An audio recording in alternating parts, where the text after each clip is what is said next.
গত ৫ই আগস্ট আওয়ামী লীগ সরকার পতন হওয়ার পর ওবায়দুল কাদেরকে উদ্দেশ্য করে হিরো আলম বলেছিলেন যে, ওবায়দুল কাদের সাহেব এখন আপনার সাথে খেলবো, কোথায় আপনি?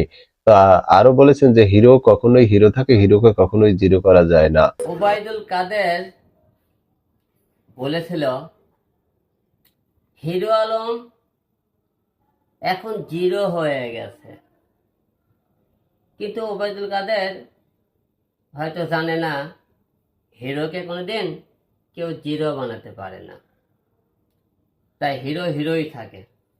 তবে আমার একটা খুব দুঃখ, আমি বলেছিলাম ওবায়দুল কাদের সাথে বন্ধুরা, হিরো আলমের মনে হয় আর দুঃখ থাকলো না, কারণ সেই ওবায়দুল কাদেরের নামে বগুড়ায় মামলা করতে গিয়ে কোর্টের সামনে মায়ের ও আওয়ামী লীগ বিএনপি উভয় পক্ষের কর্মীর হাতেই মার খেয়েছেন হিরো আলম।